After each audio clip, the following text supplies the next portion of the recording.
Hi guys, आज हम लोग नक्स्ट जेएस का यूज़ करके नक्स्ट 3 का यूज़ करके एक ऑथ यूआई बनाएंगे। ऑथ एक ऑथेंटिकेशन यूआई में जितनी चीज़ें आवश्यकता होती है वो सारी चीज़ें हम लोग बनाएंगे और ये सिर्फ और सिर्फ यूआई रहेगा। इसको बैकएंड से कैसे कनेक्ट कर सकते हैं वो मैं आपको बाद में दिखाऊंगा। पहले सिर्फ यूआई बनाना सीखते हैं हम। तो कोशिश करेंगे कि जल्दी से ये हो जाए। तो कुछ इस तरीके से आपको दिखेगा। ये इसमें होम पेज रहेगा, कॉन्टैक्ट पेज रहेगा, आप और भी पेजेस इसमें ऐड कर सकते हैं अपनी मर्जी से। ये नेविगेशन बार है।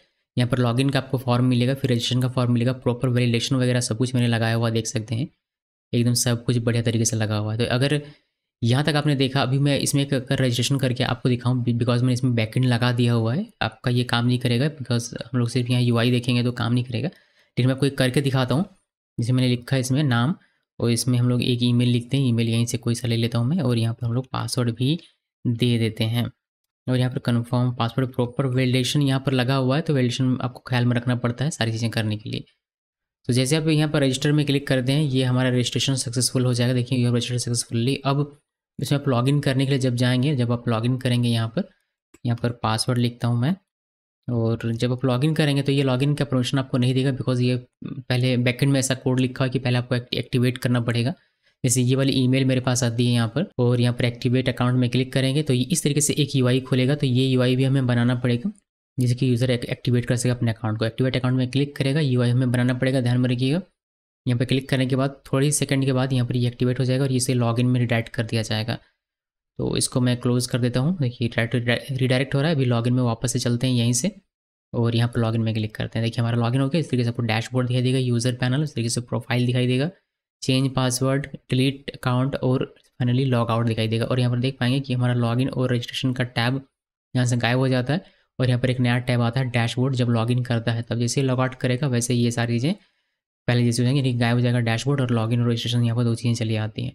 तो ये सारी चीज़ें ध्यान में रखनी पड़ती है। इसके अलावा एक एडमिन का भी पैनल हम लोग बनाएंगे। तो एडमिन पैनल अगर हम लोग बनाते हैं, मान लीजिए कि एडमिन का कोई अगर मेरा होगा, मैं देखता हूँ ट्राई करके, अगर लॉगिन हो जाए तो सेम वही रखेंगे, बस एडमिन पैनल रखेंगे। जो यूज़र का देखा आपने डैशबोर्ड, बिल्कुल वैसे ही एडमिन का रखेंगे। बाकी आप उसमें बाद में चेंज कर लीजिएगा डैशबोर्ड जैसे आपको चाहिए वैसे। लेकिन मैंने तो यहाँ पर सिर्फ थिंक ये एडमिन होगा। पासवर्ड याद नहीं है मुझे। लॉगिन में क्लिक करूँ, देखिए ये एडमिन पैनल कुछ इस तरीके दिखेगा, बिल्कुल बिल्कुल यूज़र पैनल की तरह ही दिख रहा है। बस यहाँ एडमिन पैनल लिख दिया और कुछ नहीं, चेंज नहीं है। Profile, change password, delete account और फाइनली लॉग आउट।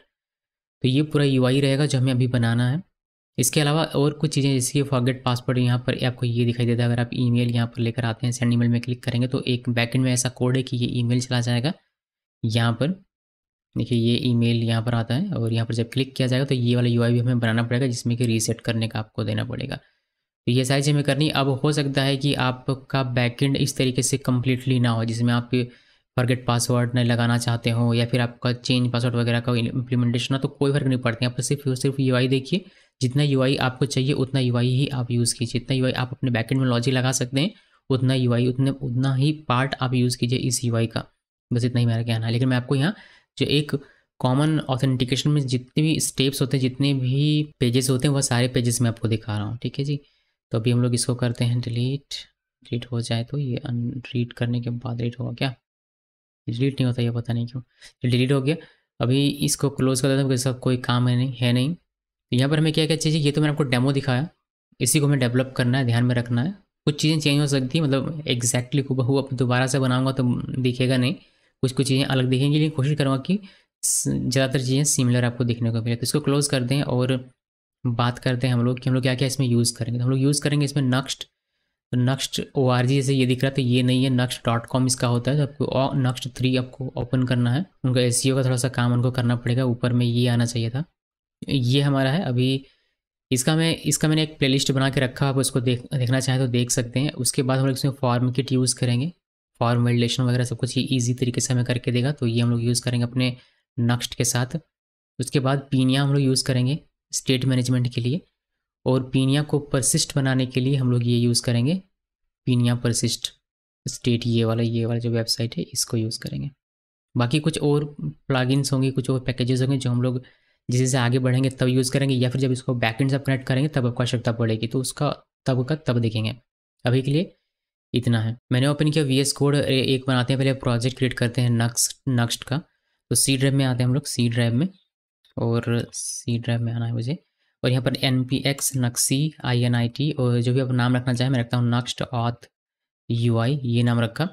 और इंटर की प्रेस करते हैं और अगर सब कुछ बढ़िया रहा तो हमें एक प्रोजेक्ट ये क्रिएट करके दे देगा क्विकली।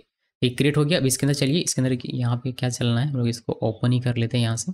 ओपन फोल्डर में क्लिक कीजिए, देन सी ड्राइव में क्लिक करना है और यहाँ से नेक्स्ट ऑथ यूआई ये वाला सेलेक्ट करना है और इसको ओपन कर लेना है। ये ओपन हो गया। तो येस में क्लिक कीजिए, टर्मिनल वापस से ओपन करते हैं, इस फोल्डर के अंदर है और यहाँ पर हमें npm i लिख के सारे पैकेजेस को इंस्टॉल करना है। npm i करके सारे पैकेजेस इंस्टॉल होने देते हैं। जब तक कि इंस्टॉल होता है तब तक मैं आपको दिखाता हूँ कि चीज़ें हम लोग कहाँ से देख सकते हैं। आपको जाना है मेरे चैनल में, अगर आपने सब्सक्राइब नहीं किया तो सब्सक्राइब कर लीजिएगा सबसे पहले। और मैं आपको दिखाता हूँ, जैसे नक्स्ट आपको नहीं आता तो आप नक्स्ट यहाँ से सीख सकते हैं। नक्स्ट का एक पूरा प्लेलिस्ट में बनाया है, कंप्लीट प्लेलिस्ट है ये, आपको सब कुछ यहाँ पर सीखने को मिल जाएगा, कंप्लीट बेसिक से एडवांस तक का सब कुछ। उसके बाद आपको देखने को मिलेगा पीनिया, यहाँ से आप पीनिया सीख सकते हैं। पीनिया का मैं सेटअप स्टोर यूज़ करूँगा, ऑप्शन स्टोर नहीं। तो आपको सिर्फ ये देखना है, Pinia setup store Vue state management. ये आप देखेंगे, इससे काफ़ी हो जाएगा। आप ये 10 मिनट वाला भी देख सकते हैं, इससे भी काफ़ी हो जाएगा। इसके अलावा टेलविंड मैं यहाँ यूज़ करूँगा, तो आपको टेलविंड पता होना चाहिए। और कुछ खास हम लोग यहाँ से यूज़ नहीं करेंगे, बाकी और कुछ नहीं है। बस आई बिलीव इतना ही आपको देखना है। अगर आप इतना देखा तो आप ये यूआई क्रिएट कर पाएंगे। और जैसे कि मैंने कहा कि अगर आपने सब्सक्राइब नहीं किया तो दोस्तों प्लीज़ सब्सक्राइब कर लीजिए और इसको कर देते हैं क्लोज़ और आते हैं यहाँ पर। इसका कोई कुछ खास काम है नहीं हमारा। देखिए ये तो कंप्लीट हो गया होगा, नहीं कंप्लीट नहीं हुआ, इसको हमें देते हैं थोड़ा सा और समय इसको देते हैं। यहाँ पर हमें क्या क्या चीज़ें चाहिए, हमें चाहिए टेलविंड। तो टेलविंड हम लोग मॉड्यूल वाला इंस्टॉल करेंगे। आप चाहे तो टेलविंड की ऑफिशियल साइट से भी इसको कर सकते हैं, बट मैं यहाँ से कर रहा हूँ। देखिए यहाँ पर टेलविंड में जाना है और यहाँ पर इंस्टॉल करने का बहुत ही अच्छा सा तरीका दिया गया है, छोटा सा तरीका है जिसका यूज़ करेंगे हम लोग npm इंस्टॉल और ये वाला यूज़ करेंगे, ठीक है। और फिर हमें बस ये डालना पड़ेगा, हमारा टेलविंड काम करना शुरू कर देगा। तो यहाँ आते हैं, ये हमारा कंप्लीट हो जाएगा जैसे कि आप लोग देख सकते हैं। अभी अगर आप देखें पैकेज.json फाइल पे तो यहाँ पर आपको दिखेगा कि आपका भी टाइप नोड है, नक्स्ट है, ये सारी चीज़ें हैं। लेकिन इतने से हमारा काम नहीं होने वाला, हमें यहाँ पर टेलविंड भी चाहिए होगा। तो टेलविंड इंस्टॉल पहले सारे पैकेजेस को इंस्टॉल कर लेता हूँ। तो मैं टेलविंड से शुरू कर रहा हूँ, इसको मैंने कॉपी किया। कॉपी करने के बाद यहाँ आते हैं, पेस्ट कीजिए, npm इंस्टॉल डेव डिपेंडेंसी में सेव होगा, इंटर की प्रेस किया और ये हमारा इंस्टॉल हो रहा है। इंस्टॉल करने के साथ ही हमें इसका कॉन्फ़िगरेशन करना पड़ेगा, जिसके लिए मॉड्यूल के अंदर में ये लिखना पड़ेगा। तो हम लोग इसको कॉपी करते हैं, ये आपको लिखना है, इसको ये आपको लिखना पड़ेगा कहाँ पर, next config.js फाइल पे। तो यहाँ पर ये इंस्टॉल हो चुका है, next config.js फाइल यहाँ आना है और यहाँ पर सिंपली आपको मॉड्यूल ये वाला लिख देना है, बस इतना लिखना है। उसके बाद ये हमारा काम करना शुरू करेगा और इसमें कुछ भी नहीं करना, इतना रहने से ये काम हो जाएगा। अभी हम लोग इसमें पीनिया को इंस्टॉल करते हैं। तो पीनिया इंस्टॉल करने के लिए हमें जाना है इसके गाइड पे। उसके बाद यहाँ पर नेक्स्ट जेएस यहाँ पर लिखा हुआ, यहाँ आना है और यहाँ पर देखिए इंस्टॉल करने का तरीका इन्होंने बताया कि आपको इस तरीके से ये मॉड्यूल इंस्टॉल करना है। इसे कॉपी कीजिए, पेस्ट कीजिए और इंटर की प्रेस करते हैं और ये पीनिया और पीनिया नेक्स्ट दोनों इंस्टॉल कर देगा। इसके बाद ये क्या कहता है, अगर कोई एरर आएगा तो आपको ये लिखना पड़ेगा पहले, तभी आपका इंस्टॉल होगा, वरना नहीं। तो मैं इसको कॉपी कर लेता हूँ। अगर इंस्टॉल हो जाए तो बढ़िया, नहीं होगा तो हमें ये उसमें पहले डालना पड़ेगा, उसके बाद ही हमारा ये इंस्टॉल होगा। तो देखते हैं इंस्टॉल हुआ या नहीं। नहीं देखिए नहीं हुआ, तो हमें ये करना पड़ेगा। ये कहाँ पर करना है ये तो मुझे बताओ। ये करना आपको पैकेज.json फाइल पे, तो यहाँ पर आना है और ये यहाँ पर चिपका दीजिए कहीं पर। देखिए यहाँ पर मैं चिपकाता हूँ, कॉमा देना है और यहाँ पर इसको चिपकाना है। वापस से वही हम लोग पीनिया इंस्टॉल करने का वही कमांड रन करेंगे, अब की बार ये हमारा हो जाएगा।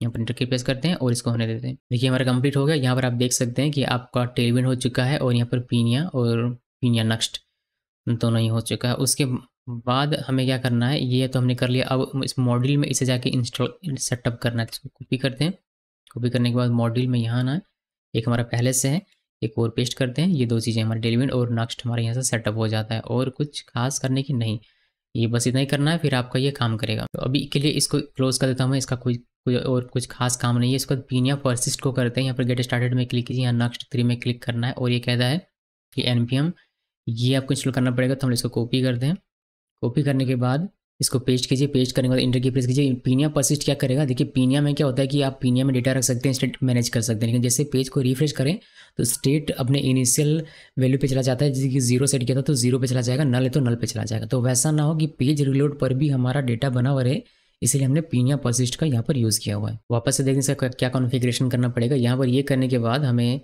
पीनिया नेक्स्ट, ये तो ऑलरेडी हमारा होगा, हमें ये ऐड करना है। देख लेते हैं, अगर नहीं हो तो इसको भी करेंगे। ये हमें बेसिकली मॉड्यूल पे लगाना है। इसको कॉपी कीजिए, कॉपी करने के बाद यहाँ ये देखिए पीनिया नेक्स्ट हमारा ऑलरेडी है, तो इसको नहीं करना है, या फिर पेस्ट कर देते हैं। इसको मैं ठीक से कर देता हूँ इस तरीके से, और ये गड़बड़ कर दिया मैंने। यहाँ पर कोड दे देते हैं, ये कोड दे दिया और ये हमारा हो गया। तो 3 मॉड्यूल हमने टेलविंड का, नेक्स्ट का और नहीं, टेलविंड का, पीनिया का और पीनिया परसिस्ट का 3 मॉड्यूल हमने यहाँ पर यूज़ किया अभी तक। ओके, उसको यूज़ कैसे करना है, यूज़ जैसे हम लोग यूज़ करते हैं बिल्कुल वैसे ही, सिर्फ यहाँ पर आपको एक परसिस्ट ट्रू लगाना पड़ता है, जिससे ये परसिस्ट स्टेट हो। जैसे पीनिया आप यूज़ करते हैं बिल्कुल वैसे यूज़ करेंगे, बस आपके यहाँ पर परसिस्ट ट्रू लगाना पड़ेगा। जब यूज़ करेंगे तब मैं आपको ये इसका दिखा दूंगा एक बार और आकर, ये कैसे होता है, फिर आपको वहाँ से भी समझ पाएंगे, बहुत ज़्यादा कुछ इसमें है नहीं। इसको क्लोज करते हैं और हम लोग फॉर्म किट का यहाँ पर देखते हैं, तो इसको करते हैं, इसको हटाइए और इसको इंस्टॉल कैसे करते हैं यहाँ पर देखिए, इंस्टॉलेशन में आकर यहाँ पर सब कुछ बना हुआ है। मैं विथ नेक्स्ट यहाँ पर जाने वाला हूँ, मुझे यहाँ से मिले, देखिए ये आपको कॉपी करना है और यहाँ पर आइए, पेस्ट कीजिए और इंटर की प्रेस करना है और ये फॉर्म किट हमें इंस्टॉल करके दे देगा। इंस्टॉल करने के साथ ही हमें कुछ कॉन्फ़िगरेशन वगैरह करना पड़ेगा, जो कि यहाँ पर लिखा है कि form kit only support next 3, तो ये नेक्स्ट 3 सपोर्ट करता है, बहुत अच्छी बात है, लोग नेक्स्ट 3 यूज़ करें। मॉड्यूल में आपको ये लिखना पड़ेगा, इसको करते हैं कॉपी और विथ स्ट्रो नहीं यूज़ करें हम लोग, बस इतना यूज़ करना, तो यही करना है, इतना ही। तो यहाँ पर आना है और इंटर की प्रेस करते हैं और यहाँ पर पेस्ट कर दीजिए और कुछ नहीं करना, बस इतना कीजिए और आपका ये सेट होगा। तो टेलविंड हो गया, पीनिया परसिस्ट हो गया और फॉर्म किट भी हमारा हो चुका है। फॉर्म किट का अगर आप देखें डॉक्यूमेंटेशन तो बहुत ही ईजी सा इसका डॉक्यूमेंटेशन है, आप यहाँ पर बना सकते हैं इनपुट्स अलग अलग तरीके के। देखिए फॉर्म किट लिखना पड़ेगा आपको, टाइप टेक्स्ट, तो टेक्स्ट फिल इस तरीके से बन जाएगा प्रॉपर वैलिडेशन के साथ ऑटोमेटिकली। सिलेक्ट बनाना है तो सिलेक्ट आप बना सकते हैं, आप फॉर्म की टेक्स्ट एरिया इस तरीके से बना सकते हैं। उसके बाद इस तरीके से बहुत सारा, बहुत ही ईजी है ये समझना। उसके बाद आप वैलिडेशन वगैरह कैसे करेंगे वह सब यहाँ पर, वैलिडेशन आप कैसे निकाल सकते हैं वह यहाँ पर दिया गया है कि पासवर्ड कन्फर्म करना हो, रिकन्फर्म करना हो, डेट बिफोर, डेट आफ्टर, ये सारा यहाँ पर आप देखेंगे। मैं इसका एक क्रैश कोर्स बना के आपको बता दूंगा अगर कभी मौका मिले तो, या फिर आप लोग कहेंगे तो मैं आपको इसका बना के दिखा दूंगा। बाकी ऑटो कंप्लीट है, चेक बॉक्स है, और मतलब फॉर्म बनाना है तो ये बेस्ट प्लगइन है, इसका आप यूज़ कर सकते हैं। कम समय में आपका एक बेहतर फॉर्म आपको बना के देगा नेक्स्ट 3 में या फिर Vue.js में। इसको भी क्लोज कर देता हूँ और आई थिंक इसका भी कोई काम नहीं है तो इसको भी क्लोज कर देते हैं। और अब चलिए कोडिंग वाले पार्ट में चलते हैं और कोड करना शुरू करते हैं। एक चीज़ और जो मैं यहाँ पर ऐड करना चाहूँगा, फॉर्म किट के साथ हमें एक थीम मिलता है, जेनेसिस थीम, जिससे कि हमारा लुक फील बढ़िया हो जाए, तो उसका मैं यहाँ पर यूज़ करना चाहूँगा, वह मैं यहाँ पर लगा देता हूँ। इसके लिए हम लोग वापस से फॉर्म किट पे चलेंगे और यहाँ पर देखिए लिखा होगा कहीं एडिंग जेनेसिस थीम, या फिर आप टेलविंड का भी यूज़ कर सकते हैं। मैं यहाँ पर डायरेक्ट इंपोर्ट वाला यूज़ करूँगा, तो हमें इसको पहले इंस्टॉल करना पड़ेगा, तो इसको कॉपी करते हैं। कॉपी करने के बाद यहाँ ये और इसमें पेस्ट कीजिए। ओके, ये गड़बड़ हो गया, वापस से कॉपी करते हैं और यहाँ पर आके पेस्ट करना है और इंटर की प्रेस कीजिए और ये हमारा इंस्टॉल हो जाएगा क्विकली। देन इसको कॉन्फ़िग करने के लिए आपको यहाँ पर लिखा होगा, यानी इसको कॉन्फ़िग करने के लिए आपको डायरेक्ट इंपोर्ट करना पड़ेगा कहाँ पर, form kit config dot ts या फिर js, इस तरीके से फाइल आपको बनाना पड़ेगा। तो ts लिखा है तो ts फाइल ही बनाएंगे, यहाँ पर आना, राइट क्लिक करना, न्यू फाइल, और इसको पेस्ट करेंगे, इस नाम से हमारा एक या फिर फाइल क्रिएट हो जाएगा। उसके बाद आपको डायरेक्टली इंपोर्ट कर लेना है।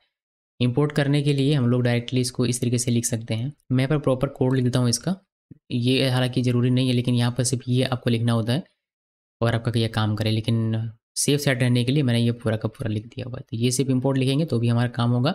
Assume you are using a bundler like Vite और वेबपैक और next you can then directly import the theme this, तो ये डायरेक्टली आप इंपोर्ट कर सकते हैं। तो ये है, अभी इसमें हम लोग इसको करते हैं क्लोज, बिकॉज इसका कोई काम नहीं है, होपफुली अभी हम लोग इसमें नहीं आएंगे। और इसको भी क्लोज कर देता हूँ और इसे भी क्लोज करते हैं और पैकेज रजिस्ट्रेशन फाइल को भी क्लोज करते हैं। अब हम लोग यहाँ से अपना काम शुरू करेंगे।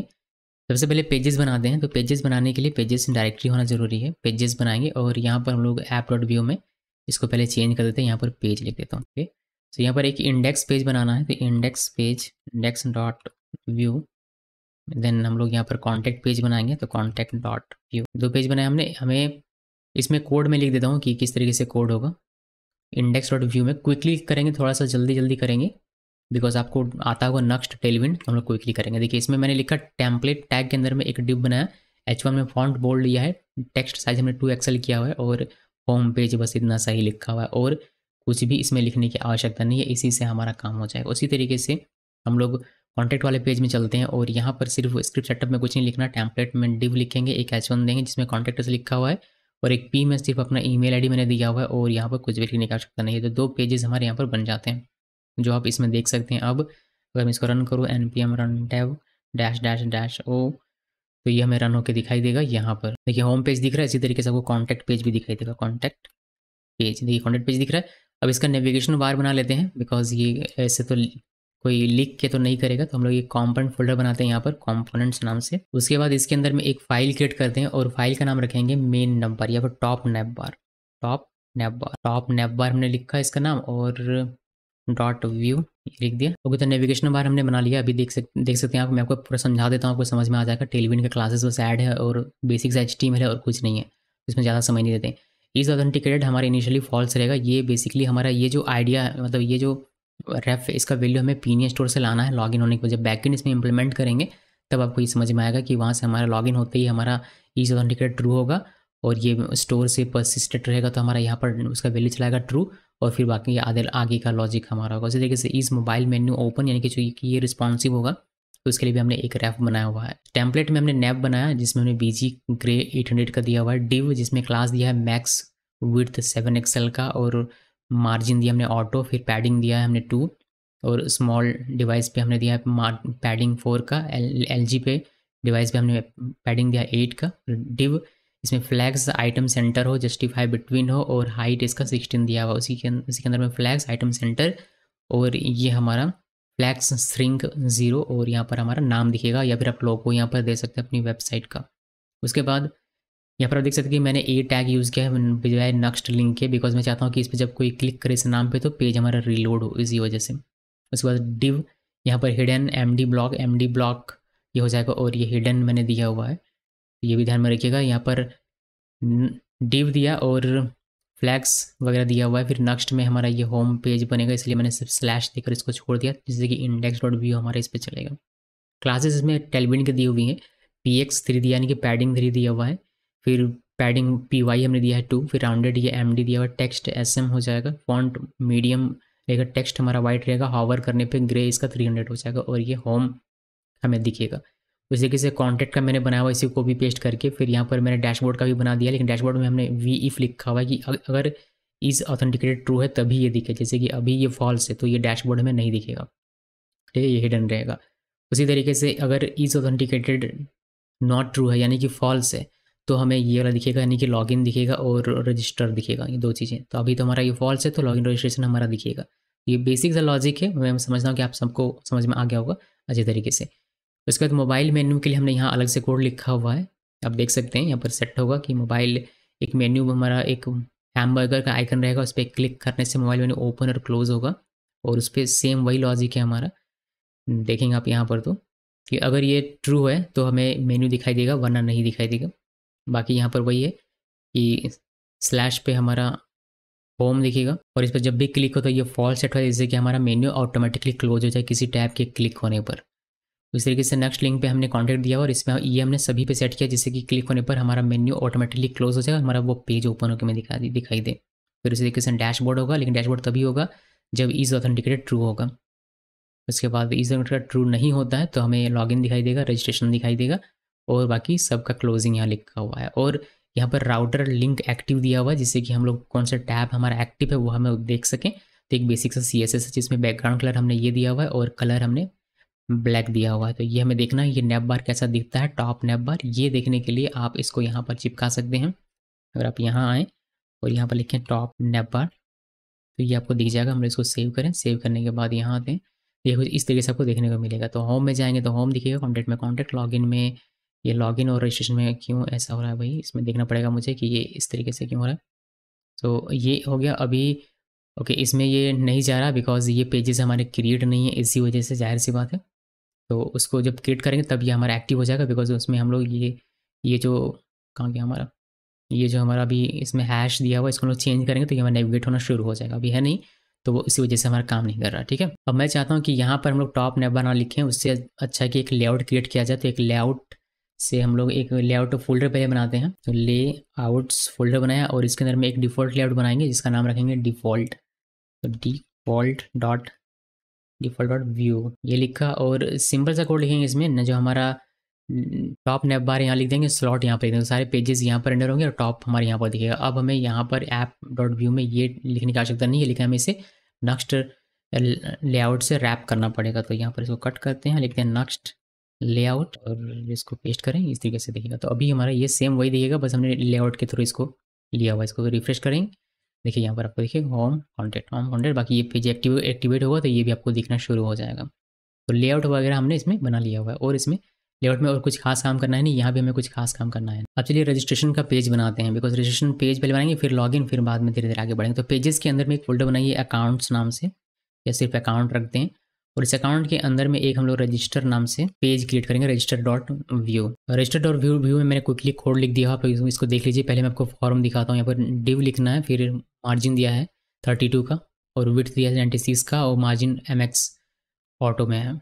उसका टेक्स्ट सेंटर किया, टेक्स्ट 2XL है, फॉन्ट बोल्ड होगा, मार्जिन बॉटम होगा, क्रिएट एन अकाउंट यहाँ पर आपको देखने को मिलेगा। फॉर्म किट आपको यूज़ करना है, फॉर्म किट ओपनिंग और फॉर्म किट यहाँ पर क्लोजिंग, और इसके अंदर में सारे इनपुट फील्ड्स रहेंगे, ठीक है। तो यहाँ पर आपको क्या लिखना पड़ता है, टाइप फॉर्म लिखना पड़ता है, फिर सबमिट एक इसमें इवेंट मिलता है, इसमें सबमिट रजिस्ट्रेशन फॉर्म, इसी नाम से आपका फंक्शन बनेगा।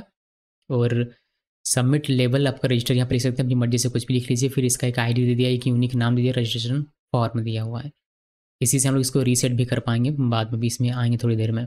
उसके बाद इसके अंदर में पहला हम लोग इनपुट फील्ड लिखते हैं जो कि है फॉर्म किट, जिसका टाइप हमने टेक्स्ट लिखा हुआ है, लेबल में नेम दिया हुआ है और नेम में इसका नेम है, वैलिडेशन इसका रिक्वायर्ड है कि हाँ ये रिक्वायर्ड है, ये आपको देना ही पड़ेगा फील्ड, वरना ये एरर दे देगा। प्लेस होल्डर में लिख दिया इंटर योर नेम। यहाँ पर बहुत लोग हेल्प भी लिखते हैं, तो हेल्प भी इसमें डिफाइन कर सकते हैं। आप फॉर्म किट वाले डॉक्यूमेंटेशन में जाइएगा, आपको ये पढ़ने को मिलेगा कि इसमें कौन कौन सा फील्ड होता है, आपको मिलता है। दूसरा फील्ड हमारा है फॉर्म किट में टेक्स्ट ही, और इसमें ईमेल और ईमेल लिखा है। वैलिडेशन में इसमें रिक्वायर्ड के अलावा हमने ईमेल दिया है कि ये वैलिडेट करे कि ये ईमेल फील्ड हमारा ईमेल ही है या नहीं। और इंटर योर ईमेल यहाँ पर हेल्प में दिखेगा, मतलब प्लेस होल्डर में दिखेगा। तीसरा फील्ड हमारा पासवर्ड का है, जिसमें आपको पासवर्ड टाइप लिखना पड़ता है। लेबल इसका पासवर्ड लिखा है, नेम इसका पासवर्ड है, ये वैलिडेशन में रिक्वायर्ड दिया हुआ, और इसमें आपको दिखा इंटर योर पासवर्ड। अब चूंकि रिकन्फर्म करते हैं हम लोग, मतलब कन्फर्म करते हैं कि पासवर्ड एक बार, फिर उसी पासवर्ड को रीटाइप करो, उसके लिए सेम वही हमने लिखा है, बट इसमें हमने नेम दिया है री पासवर्ड। लेबल हमने कन्फर्म पासवर्ड का दिया हुआ है। वैलिडेशन इसमें हमने लिखा है रिक्वायर कन्फर्म पासवर्ड, और रिक्वायर्ड यहाँ पर लिखा हुआ है। फिर यहाँ पर प्लेस होल्डर, देन री inter your password. Validation visibility यहाँ पर लाइव होगी, जिससे लाइव आपका इसका एरर आपको देखने का मिलेगा। देन वैलिडेशन लेबल इसमें कन्फर्म पासवर्ड। अभी रिक्वायर्ड और कन्फर्म पासवर्ड रिक्वायर्ड, तो इसका क्या मतलब होता है, इसका मतलब ये होता है कि ये जो फील्ड है वह रिक्वायर्ड है और इसको आपको कन्फर्म करवाना है इस फील्ड के साथ। तो वही हमने इसका जो नाम होता है वह नाम हमने यहाँ पर लिखा हुआ है, ठीक है। तो ये ज़रा ध्यान में रखिए, और ये फील्ड भी रिक्वायर्ड है वो हमने यहाँ पर दिया हुआ है। तो ये इससे कन्फर्म करवाएगा, यानी कि इसमें जो लिखा रहेगा वही यहाँ पर भी लिखा होना चाहिए, इसीलिए ये वैलिडेशन हमने यहाँ पर लगाया हुआ है। बाकी वैलिडेशन लेबल हमने इसमें कन्फर्म पासवर्ड लगा दिया हुआ। बस इसमें फॉर्म किट हमारा बंद होता है, और यहाँ पर एक आई टैग हमने लिख के लिखा है ऑलरेडी हैव एन अकाउंट। यहाँ पर नेक्स्ट लिंक में अगर ऑलरेडी है तो आप लॉगिन करना चाहेंगे तो लॉगिन में आ जाइए। बस ये हमारा रजिस्ट्रेशन का फॉर्म हो गया। अब बस इसे हमें चिपकाना है अपने नैब टॉप नैब बार में। तो यहाँ पर आइए और रजिस्टर वाला ढूंढिए, जहाँ पर भी है रजिस्ट्रेशन का वहाँ पर आपको लिखना पड़ेगा। तो यहाँ पर देखिए फॉर्म हो गया, कॉन्टैक्ट, डैशबोर्ड, लॉगिन और ये रजिस्ट्रेशन का हो गया। तो यहाँ पर आपको क्या करना है, यहाँ पर आप ये कहाँ स्लैश अकाउंट के अंदर में रजिस्टर, और इसको सेव कीजिए। और सेव करने के बाद देखते हैं कि ये काम करता है, नहीं तो यहाँ पर आना है वापस से यहाँ, और इसको एक बार पहले रिफ्रेश कर लेते हैं। रजिस्टर में क्लिक करेंगे, देखिए रजिस्टर का फॉर्म दिखेगा। लेकिन यहाँ पर जो आपका मोबाइल का व्यू है, अगर आप देखेंगे मोबाइल पे ये कैसे दिखेगा, कुछ इस तरीके से दिखता है। ये रिस्पॉन्सिव बना हुआ है। होम क्लिक करेंगे तो होम, और कॉन्टैक्ट क्लिक करेंगे तो कॉन्टैक्ट, और रजिस्टर में क्लिक करेंगे तो रजिस्टर में कुछ काम नहीं कर रहा, बिकॉज मैंने मोबाइल वाले पे लिखा हुआ नहीं है। तो मोबाइल वाले पे लिख देना सही रहेगा। तो इसको ऊपर का कॉपी कीजिए, और देखिए कहाँ पर है मोबाइल वाले का रजिस्ट्रेशन बटन, यहाँ पर है, तो यहाँ पर भी लिख देना। इसको सेव कर दीजिए, और ये हमारा काम हो गया। उसके बाद सिंपली यहाँ पर आकर इसको एक बार वैलिडेट कर लेते हैं कि डेस्कटॉप पे काम करेगा, मोबाइल पर भी अब काम करेगा। रजिस्ट्रेशन पे क्लिक करते हैं और इसको रिफ्रेश करते हैं। पहले नहीं, रिफ्रेश नहीं करते हैं, होम पे चलते हैं। होम पे गया मैं, और यहाँ से देखिए रजिस्ट्रेशन पे क्लिक करेंगे तो रजिस्ट्रेशन मोबाइल वाले पे भी चला आएगा। तो ये इस तरीके से काम कर रहा है। धीरे धीरे चीज़ें ठीक हो रही है। होम पे देखिए पहले ये ग्रीन दिखता था, अब नहीं दिखता। इस तरीके से अब लॉगिन बनाएंगे, लॉगिन भी हमें दिखेगा। यहाँ पर लॉगिन में क्लिक करने से हमें लॉगिन वाले पेज में ये लेकर जाना चाहिए। तो लॉगिन का पेज तो पहले बने, तो उसके बाद चीज़ें चेंज करने की आवश्यकता पड़ेगी। तो अकाउंट में रहना है। अच्छा, लॉगिन में जाने से पहले एक चीज़ और मैं आपको यहाँ पर दिखाता हूँ। फॉर्म में आप आते हैं, कॉन्टैक्ट को हटा देते हैं, इसको हटा देते हैं, इस रजिस्ट्रेशन में आते हैं। जो भी डेटा आप फॉर्म में फिल करते हैं वो ऑटोमेटिकली आपको इस फंक्शन के अंदर में, यानी कि जो भी फंक्शन आपने इसमें लगाया सबमिट में, उस फंक्शन के अंदर में आपको इस तरीके से आर्गुमेंट के तौर पर मिल जाता है। ये फॉर्म किट हमें करके देता है, हमें कुछ करने की आवश्यकता नहीं पड़ती। तो फॉर्म डेटा में सारा फॉर्म का डेटा मिलेगा, जब कंसोल करके देख सकते हैं। और इस फॉर्म किट की जो आईडी होगी, जैसे रजिस्ट्रेशन फॉर्म है, तो इसका यूज़ करके हम लोग इसको रीसेट भी कर सकते हैं। मतलब फॉर्म को सबमिट बटन पे क्लिक होने पर पहले फॉर्म का डेटा दिखेगा, फिर ये रीसेट हो जाएगा। जिन नॉर्मली हम लोग क्या करेंगे कि जब फॉर्म डेटा सबमिट होगा तो यहाँ पर से हम लोग बैकएंड में भेजेंगे फॉर्म का डेटा, जिसमें डेटाबेस में सेव हो जाए, फिर इसको रीसेट करेंगे। बट अभी बैकएंड इम्प्लीमेंटेशन नहीं है, तो इतना तो देखा जा सकता है। तो इसको कॉपी सेव किया, सेव करने के बाद यहाँ आते हैं और इंस्पेक्ट करते हैं कंसोल में, और यहाँ पर हम लोग अगर इसको रिफ्रेश करें, ओके, इसको रिफ्रेश करते हैं और यहाँ पर हम लोग इसमें नाम वगैरह लिखते हैं, जैसे मैंने लिखा नाम, फिर एक कोई सा भी ईमेल लिखता हूँ hello@gmail, फिर यहाँ पर पासवर्ड लिखिए 123 और hello 126 लिखें। देखिए बताता है कि confirm password does not match, मतलब इससे मैच नहीं हो रहा। इसमें प्रॉपर आपको पूरा लिखना पड़ेगा। तो hello 1 2 3 4 के मुझे याद नहीं कि इसमें मैंने क्या लिखा था। मैं यहाँ पर लिखता हूँ hello 1 2 3 4 5 6 और यहाँ पर भी लिख देंगे hello 1 2 3 4 5 6। अभी जैसे रजिस्ट्रेशन में क्लिक करेंगे हमारा ये फंक्शन चलेगा, इसमें फॉर्म डेटा ऑलरेडी आ जाएगा और ये आपको कंसोल होकर दिखेगा, फॉर्म हमारा रीसेट हो जाएगा। तो रजिस्टर में क्लिक किया, देखिए हमें ऑब्जेक्ट मिल रहा है, यहाँ पर ईमेल मिल जा रहा है, नेम मिल जा रहा है, पासवर्ड और रीपासवर्ड मिल जा रहा है, और साथ में हमारा फॉर्म भी यहाँ पर खाली हो जा रहा है। वैलिडेशन तो काम कर ही रहा है, रिक्वायर्ड जो कि आप यहाँ पर देख सकते हैं। तो बस ये है हमारा रजिस्ट्रेशन। इसी तरीके से मोबाइल वाले पर भी होगा, मोबाइल वाले पर भी सेम फॉर्म लगा हुआ, तो इसी तरीके से सेम तरीके से ही काम करेगा। आप लॉगिन पे काम करना शुरू करते हैं। तो रजिस्टर को मैं यहाँ पर रहने देता हूँ अभी के लिए, और अकाउंट में आते हैं, यहाँ पर न्यू फाइल login.view और लॉगिन यहाँ पर फॉर्म बनाते हैं। बिल्कुल सेम इसी के तरीके का रहेगा फॉर्म, ज़्यादा कुछ करना है नहीं, बस इसमें हमें ईमेल फील्ड और पासवर्ड फील्ड 2 फील्ड बनाना है बस। तो लॉगिन पेज भी बना के मैंने तैयार कर दिया। टेम्पलेट में पहले दिखाता हूँ, डिव बनाया और डिव में यहाँ पर MT32 का दिया है, विड्थ दिया है 96 का और MX ऑटो दिया हुआ है। देन H1 में एक हमने लिखा टेक्स्ट सेंटर करके यूज़र लॉगिन, फिर फॉर्म की ओपनिंग यहाँ पर है और क्लोजिंग यहाँ पर है। इसमें लिखा हुआ है कि टाइप इस ये फॉर्म रहेगा, सबमिट में सबमिट लॉगिन फॉर्म, जो कि फंक्शन हमने यहाँ पर बनाया हुआ है। तो सबमिट लेबल में लॉगिन दिया हुआ है और आईडी इसका लॉगिन फॉर्म बना है। आप चाहें तो इसको रीसेट कर सकते हैं, बट इसको रीसेट करने का कोई फायदा नहीं, बिकॉज लॉगिन फॉर्म में जैसे ही डेटा जाके वैलिडेशन होगा वो रिडायरेक्ट करेगा उसको डैशबोर्ड पे। यहाँ रिडायरेक्ट का कोड बेसिकली हमें लिखना होता है, बट अभी के लिए मैंने लिखा हुआ नहीं, बिकॉज हमारे पास डैशबोर्ड है नहीं। डैशबोर्ड जैसे बनाएंगे वैसे मैं यहाँ पर आके उसे चेंज करके आपको दिखा दूंगा। एक फील्ड, पहला फील्ड इसमें है टाइप ईमेल, और ईमेल को रिक्वायर्ड और ईमेल है या नहीं वह चेक करेगा। उसके बाद पासवर्ड रिक्वायर्ड और पासवर्ड इंटर योर पासवर्ड का प्लेस होल्डर दिखेगा। देन यहाँ पर हमारा देखिए कहीं भी हम लोग बटन नहीं बनाते, बटन हमारा ऑटोमेटिकली जनरेट होता है फॉर्म किट से, ठीक है, चाहे वो रजिस्टर हो या फिर लॉगिन हो, बटन हमें नहीं बनाना है। बटन हमारा ऑलरेडी यहाँ पर ऑटोमेटिकली हमें जनरेट करके ये दे देता है फॉर्म किट। देन यहाँ पर एक डिप बनाया जिसमें नेक्स्ट लिंक लिखा है, यहाँ पर फॉरगेट पासवर्ड का हम लोग देंगे, बट उसका भी बनाया नहीं है, तो ये हमारा खाली है। यहाँ पर हम लोग 2 करेंगे बजाय href करने के। देन ये हो गया। फिर हम लोग नेक्स्ट लिंक, ये पर मैं href क्यों लिख रहा हूँ ये, तो नेक्स्ट लिंक यहाँ पर दिया और अकाउंट रजिस्टर और क्लास, उसके बाद ये अकाउंट पे चला जाएगा, यानी कि आप do you have an account अगर है तो क्या होगा, मैं लिखा डू नॉट हैव अकाउंट, अगर अकाउंट नहीं है तो आप क्रिएट एन अकाउंट में क्लिक करके रजिस्टर वाले पेज पे जा सकते हैं। देखेंगे तो आपको समझ में आ जाएगा कि ये किस तरीके से लिखा हुआ है। इसमें मैं चेक करना चाहूँगा कि मैंने कहीं href पे ही तो नहीं सब कुछ चिपका दिया हुआ है। इससे नेक्स्ट लिंक पे यहाँ पर href लिखा हुआ है, इसको लगे मैं चेंज कर देता बाद में, लेकिन कोई नहीं। यहाँ पर ये हो गया। अभी इसको देख लीजिएगा, नेक्स्ट लिंक के साथ आपको 2 लिखना है, href नहीं लिखना है। ये हो गया। अभी देखते हैं कि ये हमारा लॉगिन पे काम करेगा कैसे। तो टॉप नैप बार में आना है और यहाँ पर आपको लिखना है लॉगिन। इतना तो मैं कॉपी कर सकता हूँ इसमें से, तो यहाँ पर लॉगिन वाला हमारा है, इसमें पेस्ट करते हैं और यहाँ पर लॉगिन लिखना है, इसको सेव कर दीजिए। ये हो गया मोबाइल वाले पे। इसी तरीके से रजिस्ट्रेशन वाले पे, मतलब डेस्कटॉप वाले पे आना है, कहाँ पर, यहाँ पर रजिस्टर हो गया और ये हमारा लॉगिन हो जाएगा। यहाँ तो 2 सही लिखा हुआ है और यहाँ पर हमारा ये भी लॉगिन वाला भी होगा। चलिए हम देखते हैं इसको। वेब पेज में यहाँ पर आना है, इसको रिफ्रेश कीजिए, कोई एरर नहीं। कॉन्टैक्ट में तो कॉन्टैक्ट में, रजिस्टर में तो रजिस्टर में, और लॉगिन में क्लिक करेंगे तो लॉगिन में। यहाँ पर प्रॉपर वैलिडेशन भी है, पासवर्ड वगैरह का रिक्वायर्ड। अगर क्रिएट एन अकाउंट में क्लिक करेंगे तो आप रजिस्टर में जा सकते हैं। यहाँ पर क्लिक करने से आपको लॉगिन में आना चाहिए, बट ये लॉगिन में नहीं आ रहा, तो हमें इसको चेंज करना पड़ेगा। वापस से चलते हैं रजिस्टर में और देखिए यहाँ पर कहीं होगा जहाँ हमने हैश लिखा होगा, देखिए ये वाला, ये चेंज करना है लॉगिन। इसको सेव कर दीजिए। उसके बाद यहाँ पर आइए और होम में चलते हैं, वापस से इसको रिफ्रेश करते हैं। देन कॉन्टैक्ट में क्लिक किया, लॉगिन रजिस्टर, लॉगिन में क्लिक करेंगे तो यहाँ लॉगिन आएंगे, क्रिएट अकाउंट में तो यहाँ पर क्रिएट अकाउंट में, वापस से लॉगिन में तो लॉगिन में। चलिए कुछ ठीक ठाक काम कर रहा है। कुछ चीज़ें मिस होंगी मुझसे, मुझे पता है, लेकिन मैं समझता हूँ कि बहुत छोटी छोटी चीज़ें, जैसे कि यहाँ पर मैं लिंक करना कभी भूल गया या फिर यहाँ लिंक करना भूल गया, लेकिन आप लोग वह कर पाएंगे खुद से भी, ये मैं उम्मीद करता हूँ। तो हमारा रजिस्ट्रेशन पेज बन चुका है, हमारा लॉगिन पेज बन चुका है। अब हमें बनाना है डैशबोर्ड जिसमें ये रिडायरेक्ट होगा लॉगिन करने के बाद। एक चीज़ और आपको दिखाना चाहूँगा कि चूंकि यहाँ पर ये लॉगिन फॉर्म है, तो जैसे ये लॉगिन करेगा वैसे ही ये वाला हमारा जो फॉर्म है लॉगिन फॉर्म, ये फॉर्म हमारा एक्टिवेट होगा, ये फंक्शन एक्टिवेट होगा और फॉर्म डेटा आपको कंसोल में दिखाई देगा। तो चलिए मैं आपको दिखाता हूँ ये होता है या नहीं। यहाँ ये, और यहाँ पर कोई भी एक ईमेल लिखी, जैसे ये ईमेल लिख दिया और यहाँ पर लिखते हैं hello 1 2 3। और लॉगिन में क्लिक करेंगे, देखिए ऑब्जेक्ट आपको मिल जाएगा यहाँ पर ईमेल और पासवर्ड। तो ये क्या करना पड़ेगा, ये हमें बैकएंड में भेजना पड़ेगा, फिर वहाँ से ऑथेंटिकेशन होगा और वहाँ से हमें रिस्पांस मिलेगा। हो सकता है कि कोई टोकन मिले, एक्सेस टोकन और रिफ्रेश टोकन, या फिर हो सकता है कि डेटा मिल जाए जो लॉगिन कर रहा है उस बंदे का पूरा प्रोफाइल डेटा, कुछ भी हो सकता है। वो बैकएंड पे डिपेंड करेगा कि क्या आप रिटर्न करवाते हैं।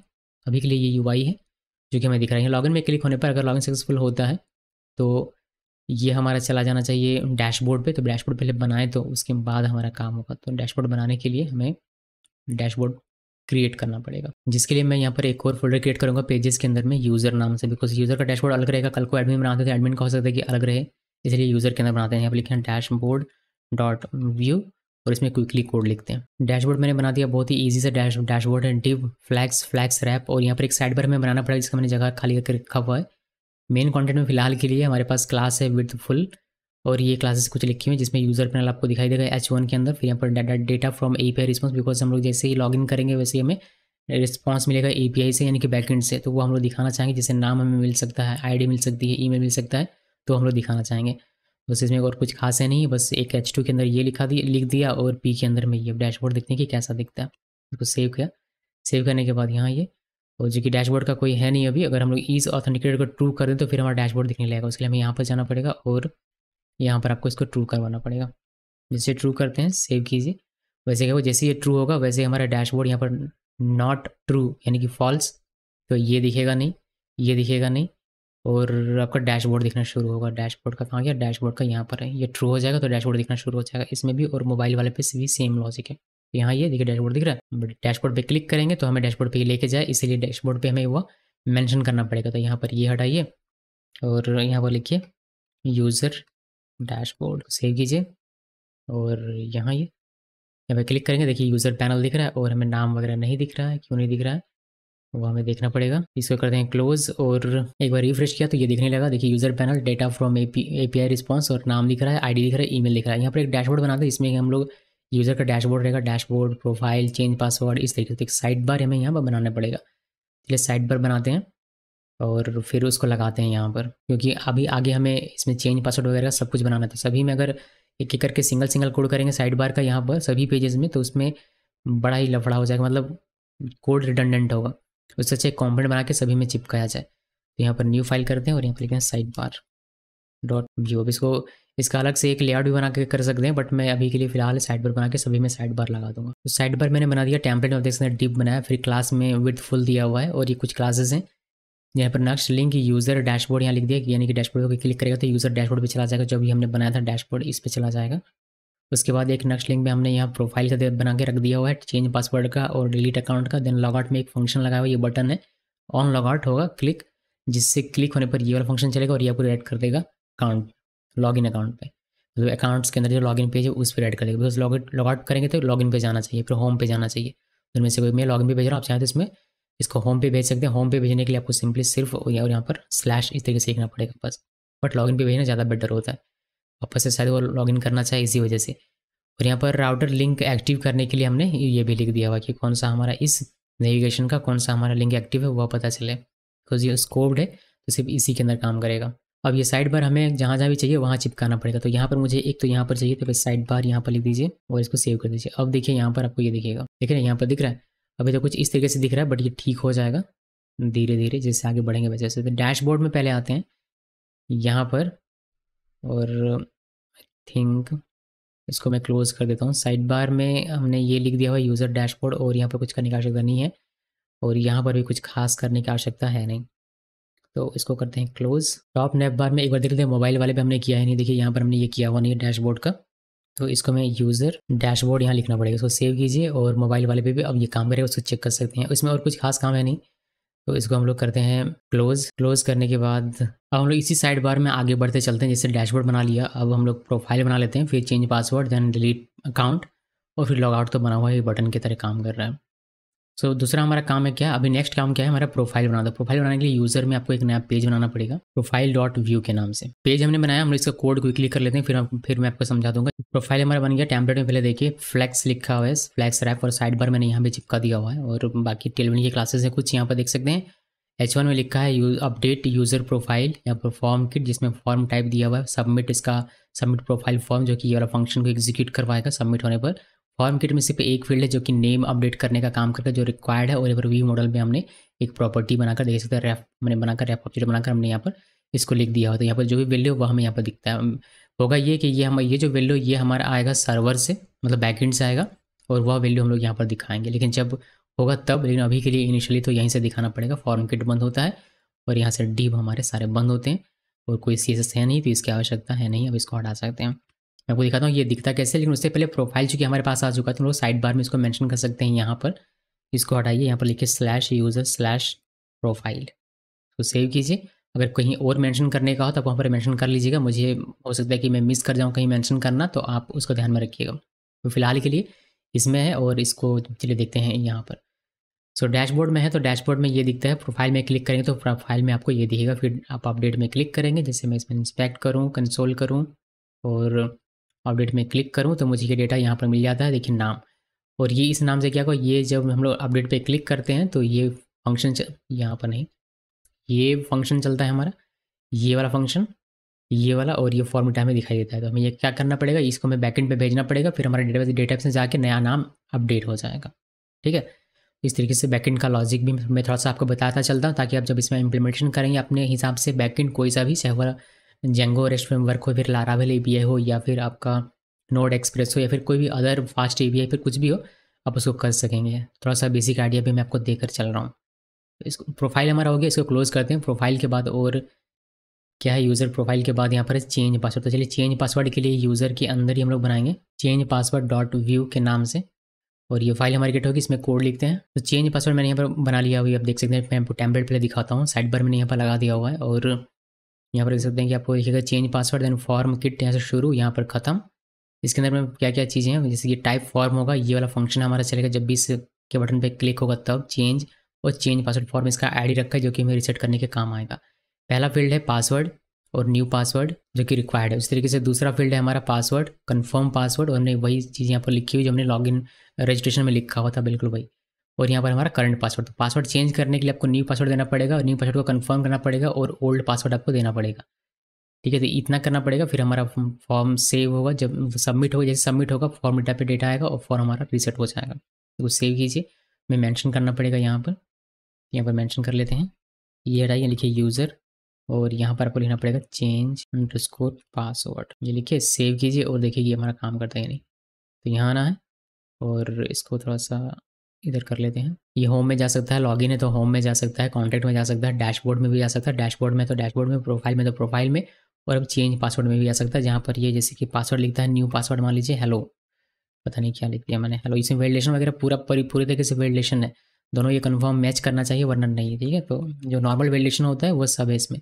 फिर हमारा जो पुराना पासवर्ड है वो मान लीजिए hello 1 2 3 है, और यहाँ पर हेलो न्यू लिख का चेंज में क्लिक करेंगे तो ये सबमिट होगा, और यहाँ पर आपको दिखाई देगा कि ऑब्जेक्ट में आपको दिखाई देता है करंट पासवर्ड hello 1 2 3, और न्यू पासवर्ड में हेलो, और न्यू पासवर्ड में हेलो।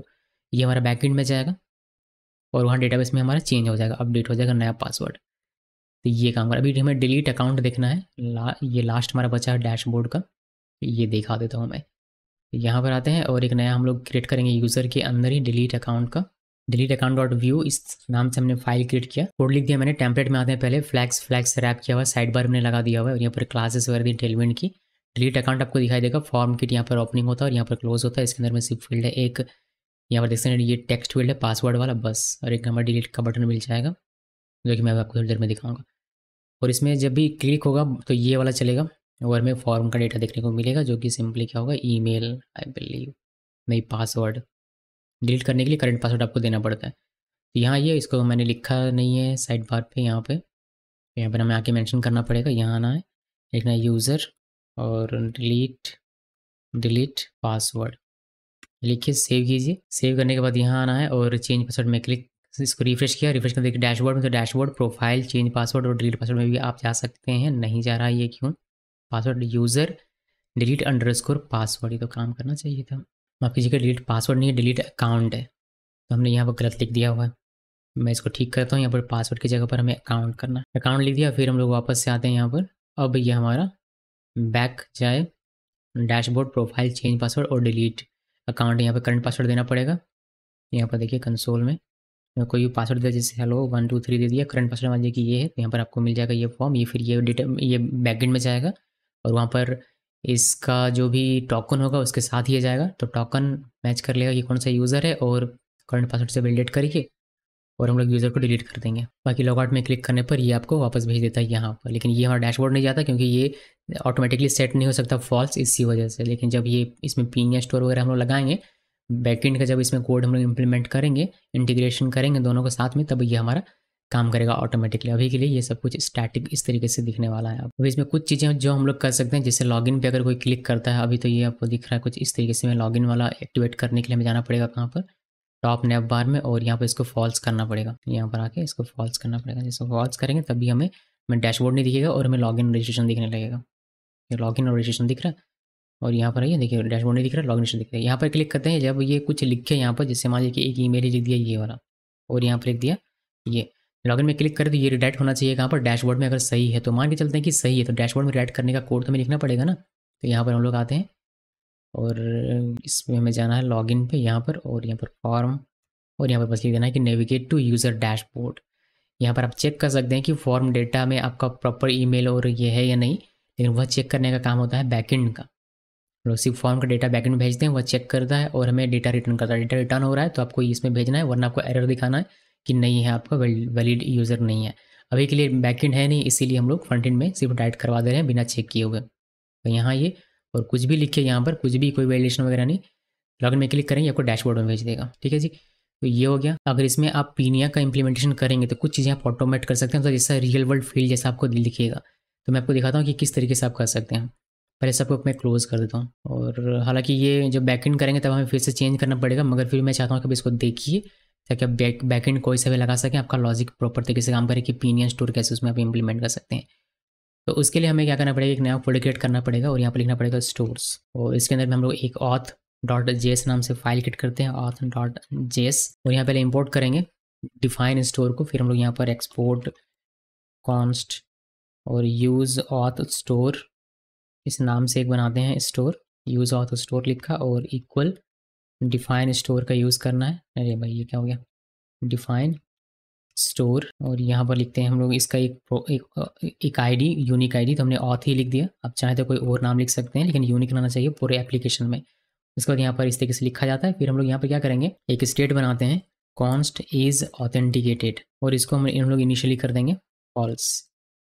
ये करने के बाद हम लोग इसमें एक फंक्शन बनाते हैं और ये सेट ऑथेंटिकेटेड इसका नाम रखते हैं, सेट ऑथेंटिकेटेड, और इसमें वैल्यू मिलेगा कहीं से मीन्स मैं आपको दिखाऊंगा कहाँ से मिलेगा, तो वो हमें आएगा, मेरा आएगा ऑथ में, या फिर ATH सिर्फ लिखिए, यहाँ पर आपका ये सेट होगा, तो इज़ ऑथेंटिकेटेड डॉट वैल्यू में ये सेट हो, जो भी आएगा वह हमारा यहाँ पर सेट हो जाएगा। तो ATH कहने का क्या मतलब हुआ कि यहाँ पर अभी हमारा इसमें देखिए अभी हमारा फॉल्स है, तो इसका मतलब फॉल्स, जब ये हमारा सेट होगा कहीं से तो इसमें फॉल्स का क्या हो सकता है कि ट्रू आए, तो यहाँ पर इसमें इसका वैल्यू ट्रू हो जाएगा। तो इसी के बेस पे हम लोग ऑथेंटिकेशन का भी काम करेंगे। तो ये हो गया। अभी इसको आप रीसेट कर सकते हैं। रीसेट करने का इस स्टेट को रीसेट करने का एक हमें फंक्शन ये प्रोवाइड करता है, फंक्शन $सिंबल रीसेट, और यहाँ पर आपको बस लिखना है जैसे इज़ ऑथेंटिकेटेड हो गया, इज़ ऑथेंटिकेटेड ट्रू वैल्यू, ये हम लोग फॉल्स कर देंगे तो ये अपने इनिशियल स्टेट पे चला जाएगा।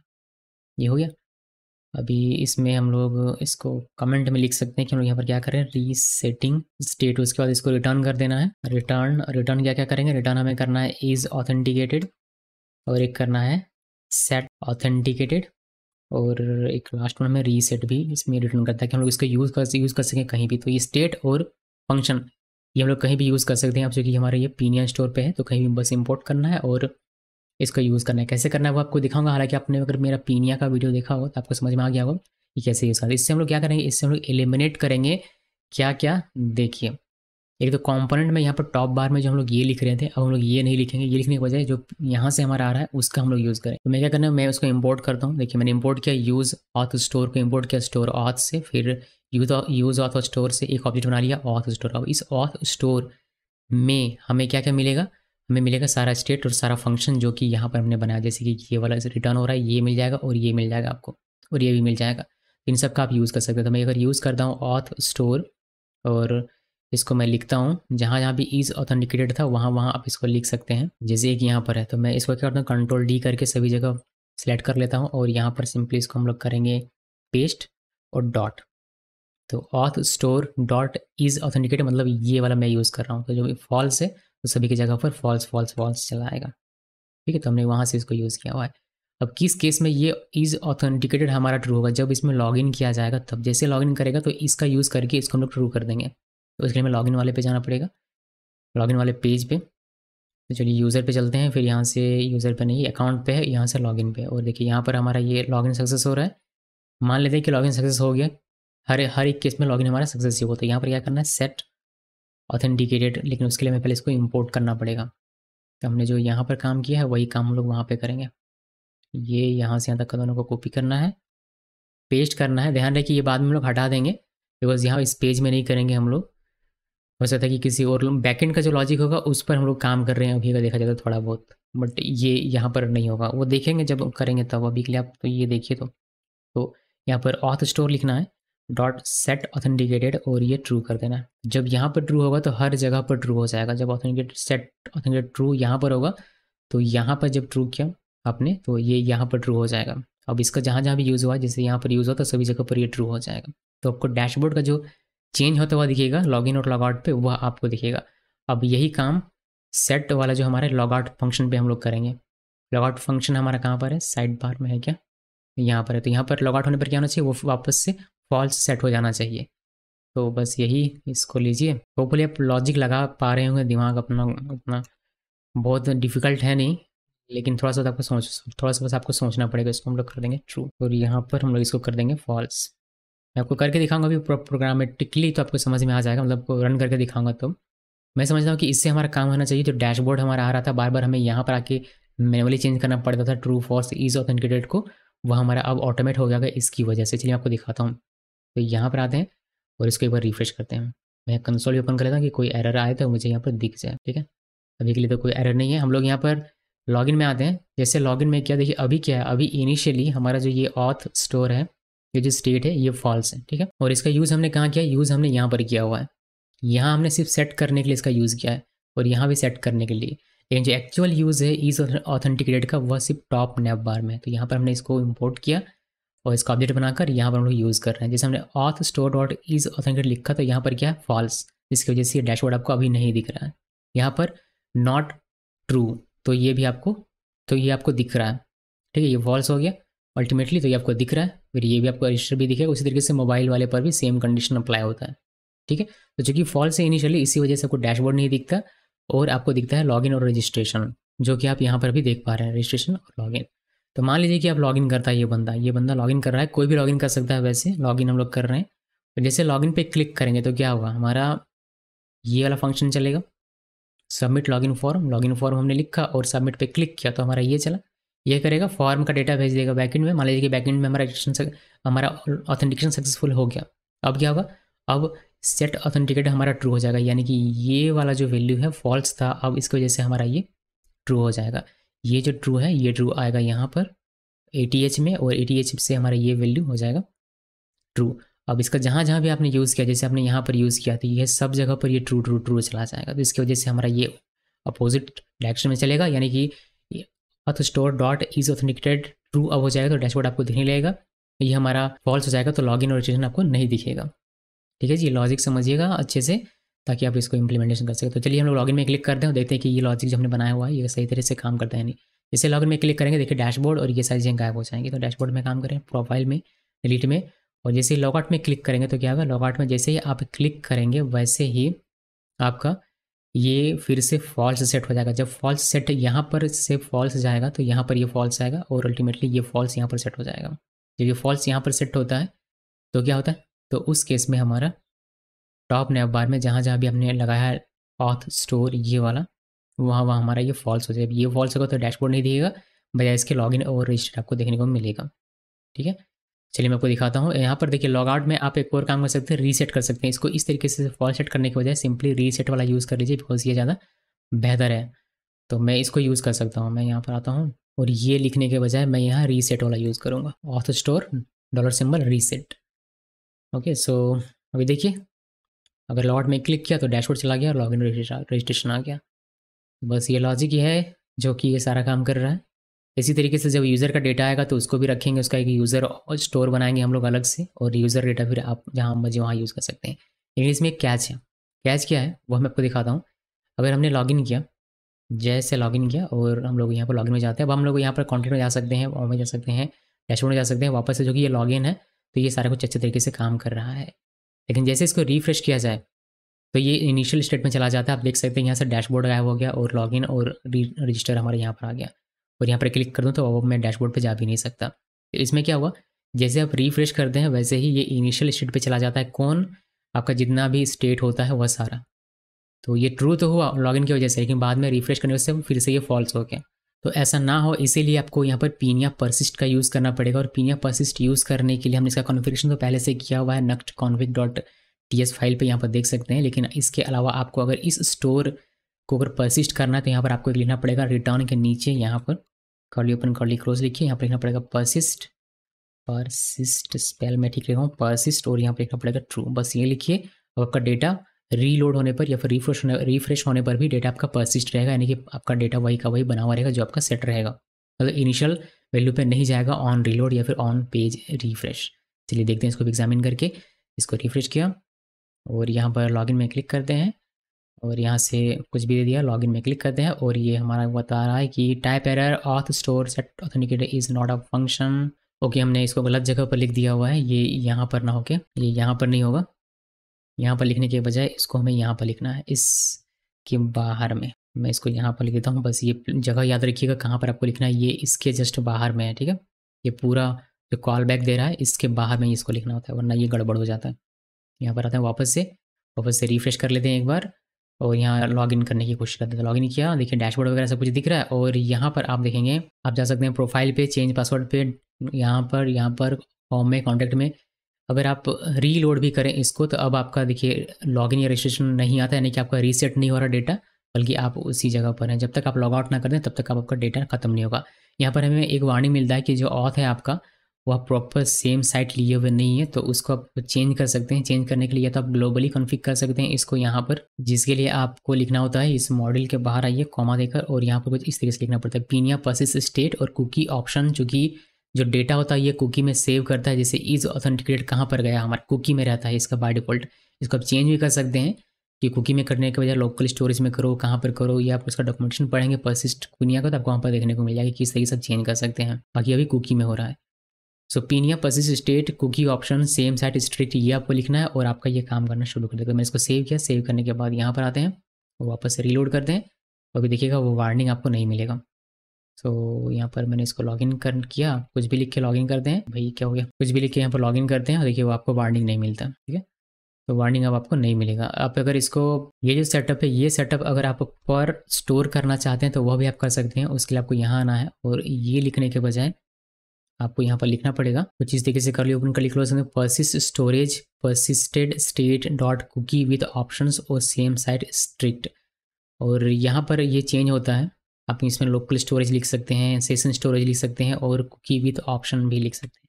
मैं कुकी में सेव करना चाहता हूँ अपना जो भी स्टेट है वह, तो कुकी में ये रहता है। इसको सेव करें, सेव करने के बाद अगर आप यहाँ पर आते हैं वापस से इसको रिफ्रेश कीजिए, इसको मैं क्लोज़ कर देता हूँ और वापस से इसको एक बार रन करते हैं। एक बार रन किया और हमें देखिए यहाँ पर इंस्पेक्ट करेंगे और यहाँ से जाएंगे हम लोग कहाँ पर, स्टोरेज में। यहाँ पर आपको दिखता है अभी 2 टोकन आपको दिख रहा होगा, थोड़ा सा जूम कर देता हूँ, देखिए CSR दिख रहा है और एक ये दिख रहा है ऑथ जो हमारा है वह भी नहीं दिख रहा। जैसे लॉगिन करेंगे, लॉगिन में क्लिक किया, यहाँ पर जय ये लॉगिन में क्लिक किया, देखिए एक ऑथ आपको टोकन दिखेगा जिसपे हमारा जो ये इज़ ऑथेंटिकेटेड डेटा है वह आपको देखने को मिलता है और उसका ट्रू वैल्यू हमारा सेट हो जाता है। यहाँ पर आप इसको देख पाएंगे, यहाँ नीचे ठीक तरीके से, यहाँ पर नीचे देखिएगा सबसे नीचे ऑथ ऑब्जेक्ट है हमारा, इसमें इज़ ऑथेंटिकेटेड है और ये ट्रू है। तो अब ना तो कोई एरर है और आप सेम साइट भी आपने सेट कर दिया हुआ है, और ये रीलोड होने पर भी आपका काम करेगा, क्योंकि कुकी में वो सेव है, कुकी से ये डेटा यहाँ पर लेकर आ रहा है। जैसे लेकिन पेज अगर आप ये जो ब्राउज़र आप क्लोज कर देंगे तो फिर कुकी हमारा डिलीट हो जाएगा और हमारा डेटा लॉस हो जाएगा, बिकॉज कुकी का जो एज है वह सेशन पर है, यानी कि ब्राउज़र जब तक ओपन है तब तक ही है, उसके बाद वो कुकी रहेगा नहीं। यहाँ पर आप देख पाएंगे एक्सपायरी में सेशन लिखा, आप चाहे तो इसको चेंज कर सकते हैं, बहुत सारे वैल्यूज मिलती हैं, आप चेंज कर सकते हैं, 2 दिन तक 3 दिन तक इसको रख सकते हैं स्टोर। लेकिन उसका कोई मतलब नहीं बनता। कैसे रखते हैं वो मैंने आपको जावास्क्रिप्ट में बताया होगा, अब जावास्क्रिप्ट होपफुली आपने देखा होगा, सीखा होगा। तो ये है इसका यूज़ करने का तरीका। पिनियन स्टोर को मैंने आपको दिखा दिया। अब इसको करते हैं कैंसिल। और यहाँ पर कुछ खास है नहीं वैसे, और क्या दिखाऊँ इसमें, और कुछ दिखाने के लिए है बचा है नहीं। बाकी जब बैकएंड का इम्प्लीमेंटेशन करेंगे तब आपको चीज़ें चेंज करनी पड़ेगी। एक चीज़ और दिखाता हूँ जिसमें आप अभी यूज़र अपने बनाया, इस तरीके से आप एडमिन भी बना सकते हैं। तो अगर मैं इसको क्लोज़ कर दूँ, ये सारी चीज़ें क्लोज़ कर देते हैं, सेम यही यूज़ करेंगे, ज़्यादा कुछ है नहीं इस पर। तो अगर मैं आपको दिखाऊँ यहाँ पर कि यूज़र जैसे बनाया था बिल्कुल ऐसे इसी को कॉपी करें और यहाँ पर पेस्ट कर दीजिए। ये कॉपी हो गया, इसको हम लोग रीनेम कर देंगे, इसमें लिख देंगे एडमिन। और ये सब कुछ जो कुछ भी आप देख रहे हैं ये सारा एडमिन का होता है। एडमिन का अपना एक साइड बार बनाना पड़ेगा आपको, तो यहाँ पर आप इसको कॉपी कर सकते हैं, इसको कॉपी कीजिए और यहाँ पर पेस्ट कर दीजिए। ये ऑप्शनल दिखा रहा हूँ मैं, एडमिन साइड बार, इसमें आप लिख दीजिए एडमिन साइड बार। हालांकि अभी हमारा बाकी है फॉरगेट पासवर्ड, रिसेट पासवर्ड, ये सब बाकी है, उसको भी हमें करना है, मगर पहले ये देख लीजिए एडमिन साइड बार। तो जहाँ जहाँ भी आपने लिखा है, जैसे साइड बार आपने यहाँ लिखा तो यहाँ पर आपको एडमिन साइड बार करना पड़ेगा, एडमिन साइड बार। और यहाँ पर भी एडमिन साइड बार सिर्फ एडमिन वाले पे चेंज करना है, यूज़र वाले पे नहीं। डिलीट अकाउंट में आइए, यहाँ पर एडमिन साइड बार, और प्रोफाइल में भी यहाँ पर एडमिन साइड बार। बाकी log out as it is रहेगा, जैसे काम कर रहा है बिल्कुल वैसे ही। सो एडमिन साइड बार में अगर मैं यहाँ पर आऊँ और ऑथ स्टोर इसको रहने देते हैं, बिकॉज ये भी ऑथेंटिकेट होकर ही हमारा चलेगा, लॉगिन पर रीडायरेक्ट करेगा, ये सब कुछ ठीक है। यहाँ पर यूज़र डैशबोर्ड के बजाय ये एडमिन डैशबोर्ड को ओपन करेगा, यहाँ पर यूज़र प्रोफाइल के बजाय ये एडमिन प्रोफाइल को ओपन करेगा क्लिक करने पर, और यहाँ पर यूज़र के बजाय एडमिन को करेगा, और ये डिलीट भी करेगा तो एडमिन को करेगा। बाकी लॉग आउट बटन है तो वो सेम वही रहेगा। अभी यहाँ पर जो ये डैशबोर्ड है ये वाला, इस पर मैं यूज़र के बजाय मैं लिखता हूँ एडमिन पैनल। और आप चाहें तो इसमें आप लिख सकते हैं, ये जो बीजी कलर है इसको हटा के आप इसमें रेड कर दीजिए, और बस इसमें चेंज कर दीजिए, ये नहीं होगा, ये एडमिन होगा, और ये 1 2 3 के जगह पर हो जाएगा 100, और इसका हम लोग लिख देते हैं email admin@gmail.com। बस डैशबोर्ड में ऐसे दिखेगा, इसीलिए चेंज पासवर्ड में कुछ खास चेंज करने की आवश्यकता नहीं है, ये change password as it is काम करेगा। और डिलीट में भी कुछ खास चेंज नहीं करना। प्रोफाइल में आप इसका नाम चेंज कर सकते हैं, यहाँ पर जो आपने लिखा है ये हो जाए, आप लिख दीजिए एडमिन, और आई थिंक ये काम करना चाहिए। ये काम करेगा कैसे, मतलब वो एडमिन करके लेके जाएंगे कैसे। अगर मैं आपको इसमें एक बार रन करते हैं फिर से इसको, मैं इसको रन करता हूँ। देखिए यहाँ पर हमें क्या करना पड़ेगा, यहाँ पर मैनुअली हमें करना पड़ेगा। यूज़र के लिए तो है, यहाँ पर यूज़र के लिए ये है कि हेलो कुछ भी लिखो तो ये यूज़र वाले आपको इस यूज़र वाले डैशबोर्ड पे भेज देगा, लेकिन एडमिन के लिए तो नहीं बनाया हमने ऐसा कुछ।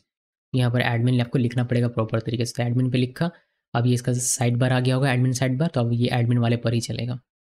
ठीक है, यहाँ पर देखिएगा ये एडमिन वाले पर ही है, दिख रहा होगा आपको यूज़र की तरफ, बट ये एडमिन वाला है। आप चाहें तो इसमें एडमिन यहाँ पर कहीं भी लिख दीजिएगा ताकि आप उसको देख पाएँ, बट ये एडमिन का साइड बार है तो अब एडमिन पे जा रहा है। और ये डैशबोर्ड हमें यहाँ पर चेंज करना पड़ेगा, ये एडमिन वाला डैशबोर्ड हमारा होना चाहिए बजाय यूज़र का होने के। ठीक है, तो ये कुछ कुछ चीज़ें जो आपको चेंज करनी पड़ेगी।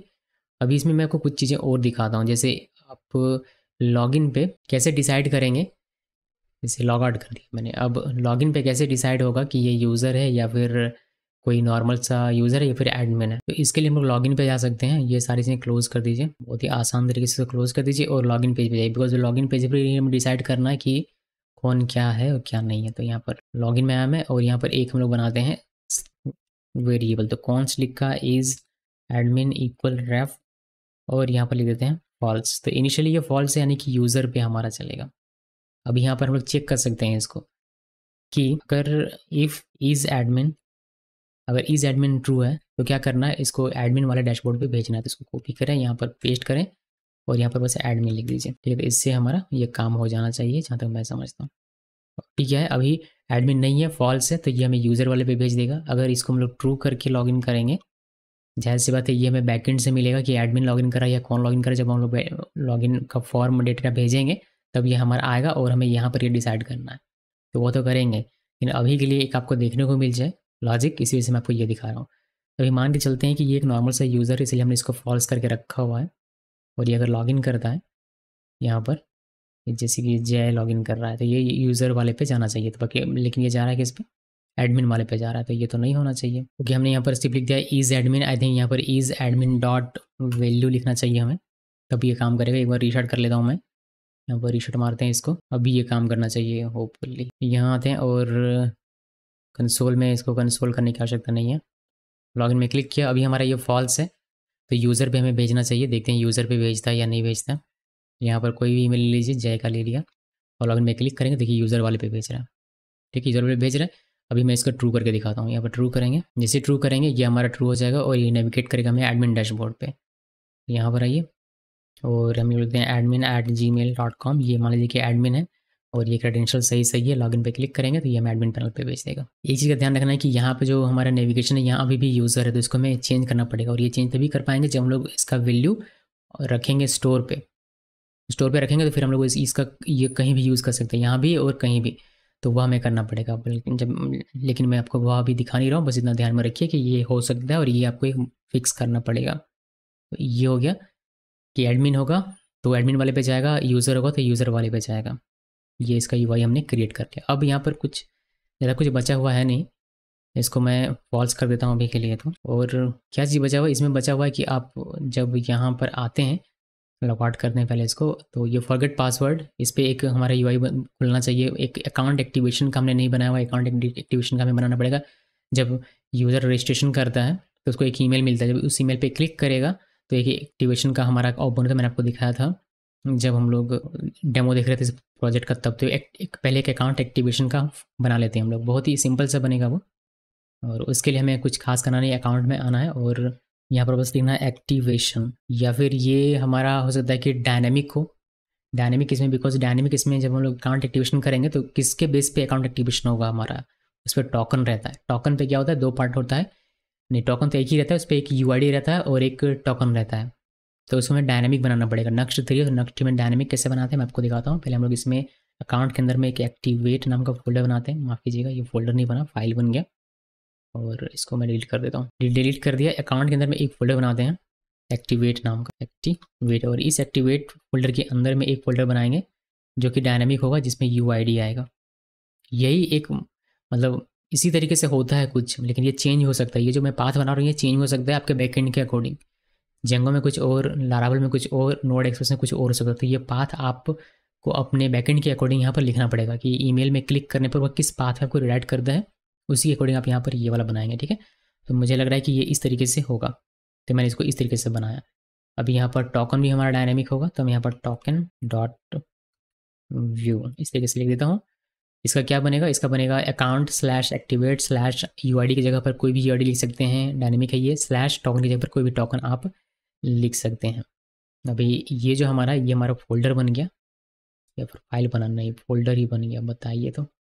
ये नहीं लिखना हमें, ये मैं हटा देता हूँ यहाँ से, वो डिलीट कर दिया मैंने। इसके अंदर मुझे एक फाइल बनाना है, बिकॉज कोड तो लिखना पड़ेगा ना, तो टोकन के अंदर ही लिखेंगे डॉट व्यू। अभी यहाँ पर हमें जो यूआई होगा एक्टिवेट करने का बटन वगैरह, वह यहाँ पर हमें चिपकाना है।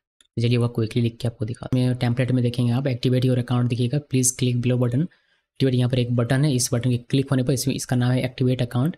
इस बटन के क्लिक होने पर ये चलेगा और एक्टिवेट हो जाएगा आपका। वैसा कोड लिखेंगे बैकएंड का। और यहाँ पर आपको साथ में देखने को मिलता है कि यहाँ पर not able to activate contact us का हमने लिंक यहाँ पर दिया हुआ है और यहाँ पर हमें 2 कर देना है। ओके, सो बस इतना ही होना चाहिए इसमें। और इसको देखेंगे कैसे, इसमें हमें लिखना पड़ेगा account slash activate slash UID कोई भी और टोकन कोई भी। तो मान के चलते हैं कि अकाउंट हमने लिखा, अकाउंट के बाद एक्टिवेट स्लैश एक यूआईडी रहेगा, तो यूआईडी कुछ इस तरीके से रहता है MQI, 3 या 2 डिजिट का। स्लैश एक टोकन रहेगा, तो टोकन कुछ इस तरीके से रहता है, इस तरीके से। इंटर की प्रेस करेंगे तो हमें ये दिखेगा। अब यहाँ पर जैसे क्लिक करो तो ये वाला फंक्शन चलेगा और आपको यहाँ पर दिखाई देगा एक्टिवेटेड। ओके, और यहाँ पर क्लिक करेंगे तो कॉन्टेक्ट्स वाले पेज में चला जाएगा। और कोई किसी को अगर नहीं मिलता है, ये यहाँ क्लिक करने के बाद एक्टिवेट नहीं हुआ, तो नॉट एबल टू एक्टिवेट, तो हमें कॉन्टेक्ट करके मैनुअली एक्टिवेशन के लिए रिक्वेस्ट कर सकता है। तो ये एक्टिवेट करने का काम हो गया। अभी इसी की तरह हमें यहाँ पर फॉरगेट पासवर्ड का करना है, जिसमें हमें एक ईमेल सेंड करने का छोटा सा फॉर्म बनाना है। बहुत ही ईजी है, इसी चीज़ को कॉपी पेस्ट करके ही मैं बना रहा हूँ क्विकली, बस आपको दिखा रहा हूँ बनाने के बाद। इसको हटाइए और रीसेट का एक काम करते हैं। वो बनाएंगे अकाउंट के अंदर में, राइट क्लिक न्यू फाइल और यहाँ पर लिखिए रीसेट पासवर्ड डॉट व्यू। ये मैंने बनाया, इसमें देख सकते हैं टेम्पलेट में मैंने लिखा है कि रीसेट पासवर्ड, फिर ये फॉर्म किट यहाँ शुरू यहाँ ख़त्म, और इसमें सिर्फ और सिर्फ एक ईमेल फील्ड है और कुछ नहीं। बटन तो हमारा ऑलरेडी बन जाता है, इसी से सबमिट करेंगे ये वाला फंक्शन चलेगा और आपको यहाँ पर फॉर्म दिखाई देगा। तो इसमें सेव किया, ये चलेगा कैसे, रीसेट पासवर्ड लिखने पर अकाउंट के बाद। तो यहाँ ये आप इसको लिंक कर सकते हैं, यहाँ पर मैं लिंक कर देता हूँ। ये हमें दिखेगा कहाँ पर, यूज़र लॉगिन वाले पेज में। तो लॉगिन वाले पेज में चलते हैं और यहाँ पर फॉरगेट पासवर्ड देखिए यहाँ पर होगा, यहाँ पर यह हटाना है लिखना है अकाउंट रीसेट पासवर्ड, ये लिखा और ये काम करना चाहिए। यहाँ पर आते हैं, रिफ्रेश करते हैं एक बार, और यहाँ फॉरगेट पासवर्ड को क्लिक करेगा तो इस तरीके से रीसेट पासवर्ड मिलेगा, और यहाँ पर कोई ईमेल लिखेगा वो और सेंड ईमेल करेगा तो एक ईमेल चला जाएगा उसके पास। अब उस ईमेल में एक लिंक होगा जिस पे क्लिक करने पे यहाँ पर एक confirm password, new password confirm करने का एक उसको यूआई दिखना चाहिए। तो वह यूआई अब हमें बनाना है, बट वह टोकन के साथ आएगा। जैसा हमने ये एक्टिवेट वाला किया था बिल्कुल वैसे ही वह भी हमें करने की आवश्यकता पड़ेगी। तो उसके लिए हम लोग इसको पहले क्लोज कर देता हूँ, और उसके लिए हम लोग यहाँ पर एक फोल्डर बनाएंगे और पूरा पाथ बनेगा, और ये पाथ डिपेंड करेगा आपके बैकएंड पे। ये भी ध्यान रखिएगा कि ईमेल में क्लिक करने के बाद आपका किस तरीके से वह पाथ खुलता है, उसी के बेस पर ये आपको बनाना। हमारे केस में ये बनेगा reset underscore password underscore confirm, ये एक फ़ोल्डर हो जाएगा। फ़ोल्डर के बाद हम लोग एक बनाएंगे यहाँ पर यूआईडी डायनेमिक रहेगा, तो स्क्वायर ब्रैकेट के अंदर में आईडी लिखना है या फिर यूआईडी लिखिए, और बस इसके इस फोल्डर के अंदर में एक फ़ाइल होगा, जो यूआईडी है इसके अंदर में एक फ़ाइल होगा हमारा, और वो होगा टोकन नाम से। तो यहाँ पर लिखिए टोकन डॉट व्यू, जैसे ये किया था बिल्कुल वैसे ही है। टोकन डॉट व्यू में हमारा यूआई खुलेगा नया पासवर्ड लिखने का। ये मैं लिख दिया टेम्पलेट में रीसेट पासवर्ड, और फॉर्म किट यहाँ शुरू यहाँ खत्म, इसमें ज़्यादा कुछ है नहीं। एक पासवर्ड है, न्यू पासवर्ड लिखने का फील्ड, और उस न्यू पासवर्ड को कंफर्म करने का फील्ड, बाकी बटन में इससे मिल जाता है। और जब सबमिट होगा तो ये वाला फंक्शन चलेगा यहाँ, और ये डेटा आपको दिखाई देगा। फिर ये डेटा आप बैकेंड में भेजिए, और टोकन तो है वैलिडेशन करने के लिए, फिर आप यूज़र को अपडेट कर सकते हैं नए पासवर्ड के साथ। तो ये दिखेगा कैसे, ये आपको ईमेल में दिखेगा। ईमेल के लिंक पे क्लिक करेंगे फिर ये ओपन होगा, लेकिन यहाँ पर देखने के लिए आपको क्या करना पड़ेगा, यहाँ पर आपको लिखना पड़ेगा रीसेट पासवर्ड कन्फर्म स्लैश एक यूआईडी, तो मान लीजिए यूआईडी हमने दे दिया ये, फिर स्लैश फिर एक टोकन, तो ये टोकन हमने दे दिया, और एंटर की प्रेस करेंगे तो हमें रीसेट पासवर्ड न्यू पासवर्ड और कन्फर्म न्यू पासवर्ड देखने को मिल जाता है। यहाँ पर आप इसको कुछ भी लिखिए, जैसे ये दोनों मैच करना चाहिए तभी आपका काम होगा, वरना नहीं काम होगा। तो ये मैच नहीं कर रहा, ये प्रॉपर मैच करना चाहिए, जैसे 1 2 3 लिखा, और नीचे भी यहाँ 1 2 3 लिखेंगे तो सबमिट पे क्लिक करेंगे तो ये हमारा बैकएंड में चला जाएगा, लेकिन अभी के लिए कंसोल हो रहा है सिर्फ। ठीक है, यहाँ पर 1 2 3 1 2 3, ठीक है। तो ये सारा जो हमारा यूआई था हमने यहाँ पर क्रिएट कर लिया है। एक दो चीज़ जो अभी नहीं हमने क्रिएट किया है, जैसे कि जो रजिस्टर हो रहा है, तो रजिस्टर जब सक्सेसफुल होता है, मान लीजिए कि हमने यहाँ पर ये लिखा और ये हमारा रजिस्ट्रेशन सक्सेसफुल हो गया, यहाँ पर मैसेज दिखना चाहिए कि रजिस्ट्रेशन आपका सक्सेसफुल हो चुका है, वह नहीं दिख रहा है। वह आप इम्प्लीमेंट कर सकते हैं इसमें, फिर चाहे वह सक्सेस मैसेज हो या फिर हो आपका फेल्ड मैसेज, आप यहाँ पर इसको प्रिंट कर सकते हैं। तो चलिए अब एरर वाले को हैंडल करते हैं कि मैसेजेस कैसे दिखता है, एरर मैसेज हो या सक्सेस मैसेज हो तो कैसे दिखाना है वो दिखाता हूँ। सभी पेजेस में हम जहाँ जहाँ जरूरत पड़ेगी वो हम करेंगे। जैसे रजिस्टर में हमें आवश्यकता पड़ेगी, लॉगिन में ज़रूरत नहीं है वैसे देखा जाए तो, लेकिन अगर एरर दिखाना हो तो यहाँ पर दिखा देंगे। देखते हैं क्या क्या हमें आवश्यकता पड़ती है। तो रजिस्टर में आते हैं और सबसे पहले रजिस्टर से शुरू करते हैं, इसको करते हैं क्लोज, और रजिस्टर डॉट व्यू में आइए। देखिए इसमें दिक्कत क्या है, इसमें सक्सेस और एरर मैसेज दिखाने का कि ये बैकएंड पे डिपेंड करता है कि वहाँ से रिस्पॉन्स किस तरीके से आ रहा है, और उसी अकॉर्डिंग आप एरर मैसेज दिखाएंगे, चाहे वो सक्सेस का हो या फिर सर्वर एरर हो।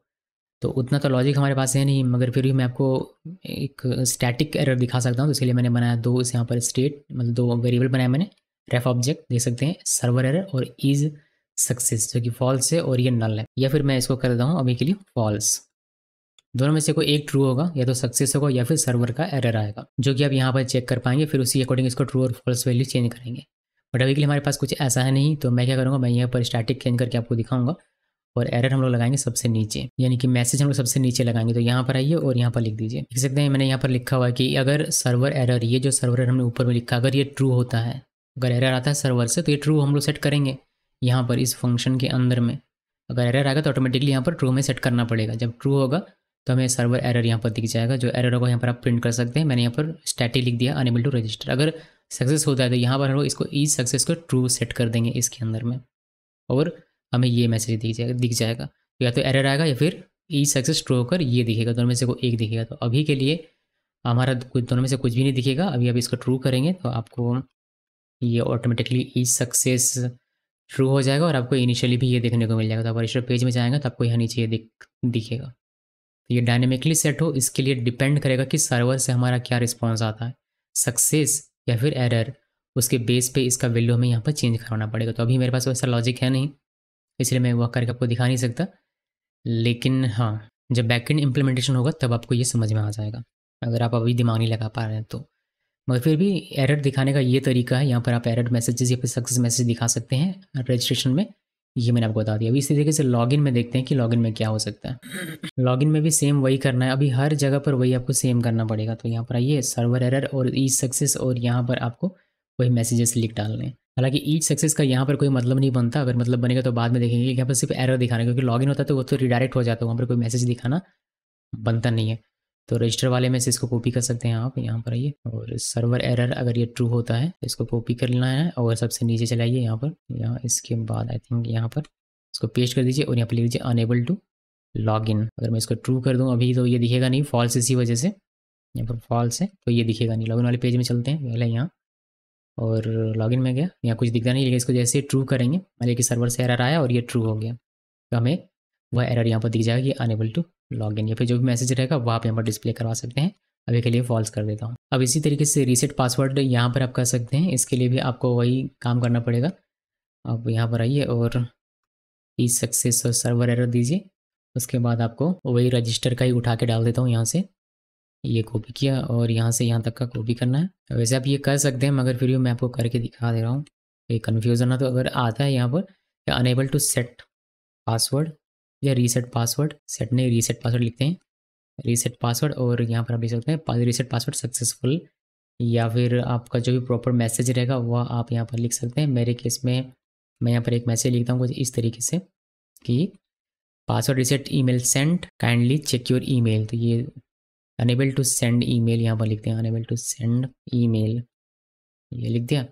या तो ये सेंड होगा या फिर नहीं होगा, बाकी एरर फॉल्स ट्रू करके आप देखते रहिए, वो मैं आपको दिखा नहीं रहा। अब इसी तरीके से सभी पेजेस में आपको करना है, टोकन में करना है, जहाँ भी फॉर्म है वहाँ वहाँ आप इसको कर सकते हो। मैं क्विकली कर देता हूँ, उसके बाद आपको एक बार दिखा दूंगा, बिकॉज वही रिपीट करने से फ़ायदा है नहीं। ओके, सो मैंने टोकन में कर दिया, सभी जगह पर कर दिया, कुछ कुछ जगह पर नल के जगह पर बस फॉल्स करना भूल गया हूँ, तो ये टोकन में हो गया, अकाउंट टोकन में फॉल्स हो गया, और यहाँ पर मैंने सर्वर एरर और सक्सेस दोनों के लिए लिख दिया हुआ है। बाकी जब सर्वर पे काम करेंगे बैकएंड के साथ, तो यहाँ का जो मैसेज है ये मैसेज चेंज करेंगे, ठीक है।